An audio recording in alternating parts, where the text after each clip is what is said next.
개과천선, 과거의 잘못을 뉘우치고 새롭게 착한 사람이 된다는 뜻이다. 진나라 해제 때의 일이다. 양흠이라는 곳에 주처라는 사람이 살았다. 그는 10살 때 태수벼슬을 하는 아버지가 세상을 떠난 후로 방탕한 생활을 하였다. 급기야는 그의 포악한 성격으로 마을 사람들로부터 남산의 호랑이 장교에 사는 교룡과 더불어 삼해라는 평을 듣기도 하였다. 스스로 깨달은 바가 있어 새 사람이 되겠다는 각오를 한 그는 남산에 올라가 호랑이를 죽이고 죽을 고비를 넘기면서 장교의 교룡을 죽이고 마을로 갔다. 그러나 그를 반가이 맞아주는 사람은 아무도 없었다. 실망하여 마을을 떠난 그는 동호회에 가서 대학자 육기와 유군을 만났다. 주처가 지난 일을 털어놓자 두 사람은 다음과 같이 격려해 주었다. 지난날의 잘못을 깨닫고 굳은 각오로 새롭게 착한 사람이 된다면 자네의 앞날은 활짝 열릴 걸세. 그 격려에 힘을 얻은 주처는 그 후 10년 동안 학문과 덕을 익혀 마침내 대학자가 되었다. 결초보은, 풀을 묶어 은혜를 갚는다는 말로 죽어서도 은혜를 저버리지 않고 보답함을 가리킨다. 춘추시대 진나라에 위무자라는 이가 살았다. 그에게는 애첩이 하나 있었다. 위무자는 병에 걸린 지 얼마 안 되어 아들 과에게 이렇게 말했다. 내가 죽거든 내가 아끼던 첩을 개가시키도록 해라. 그러나 병이 아주 위독해지자 위무자는 다른 과를 불러 이렇게 말을 바꾸었다. 내 첩을 반드시 순장시키도록 해라. 그러고는 며칠 뒤에 위무자가 죽었다. 그러나 관은 아버지의 유언대로 자기 서모를 순장시키지 않고 처음 한 말에 따라 개가시켰다. 서모는 과가 아버지의 유언대로 하지 않는 것이 의아하여 순장시키지 않는 까닭을 물었다.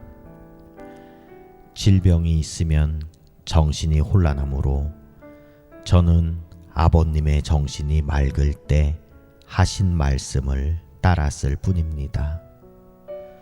얼마 뒤 전쟁이 일어나 관은 참패를 하고 두희에게 쫓겨 도망을 가던 중 한 노인이 풀을 엮어 두희에게 대항하자 두희가 넘어져 자빠지고 말았다. 관은 그를 사로잡았다. 그날 밤 꿈에서 한 노인이 나타나 이렇게 말했다. 나는 그대가 개가시켜준 여자의 아비요. 그대가 선친의 바른 유언에 따랐기에 죽을 뻔했던 내 딸이 살았소. 나는 그 은혜에 보답하고자 그렇게 한 것이요. 계륵, 닭의 갈비는 먹기는 거북하고 버리기는 아깝다. 즉 소용은 없지만 그냥 버리기도 못하다는 뜻이다. 후한말 촉의 유비가 익주를 점령하고 한중을 평정한 다음 위나라 조조의 군대를 맞아 한중 쟁탈전을 벌이고 있을 때의 일이다. 싸움은 여러 달에 걸친 장기전으로 지루하게 계속되었다. 유비 군대는 제갈량의 주도하에 용의 주도한 계책에 따라 움직인 데 반해 조조의 군대는 너무 먼 거리를 온 데다가 군량까지 모자라서 더 이상 버티기가 어려웠다. 배고픔을 참지 못한 탈영병은 늘어나고 공격도 수비도 제대로 할 수가 없는 상태에 이르렀다. 이럴 수도 저럴 수도 없는 상태에 빠진 조조는 고심하던 끝에 전군에 계륵이라는 암호 명령을 내렸다. 다들 그 뜻을 알지 못하고 어리둥절하고 있는데 단 한 사람 주부인 양주는 곧 장안으로 철수할 준비를 서두르기 시작했다. 다른 참모들이 놀라 까닭을 묻자 양주는 부지런히 짐을 꾸미면서 이렇게 대답했다. 닭갈비는 고기가 별로 붙어 있지 않아서 먹으려고 하면 먹을 것이 없고 그렇다고 버리기도 아까운 것이요. 승상께서는 한중의 땅을 거기에 비유한 것이요.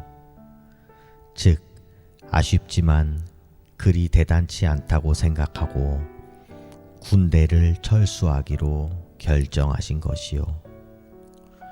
과연 양수의 예상대로 조조는 그 이튿날 철수 명령을 내렸다. 관포지교, 관중과 포수과의 사귐이라는 뜻으로 형편이나 이해관계에 상관없이 친구를 무조건 위하는 두터운 우정을 가리키는 말이다. 춘추시대 제나라에 관중과 포수과라는 사람이 있었는데 그들은 동업으로 장사를 하면서도 서로 뜻이 맞고 상대방에게 너그러운 둘도 없는 친구 사이였다. 한 번은 둘이서 장사를 하다가 거기서 얻어지는 이익금을 나눌 때 관중은 포수가보다 많은 이익금을 차지했지만 포수가는 불평하지 않았다. 관중이 자기보다 가난하기 때문이었다.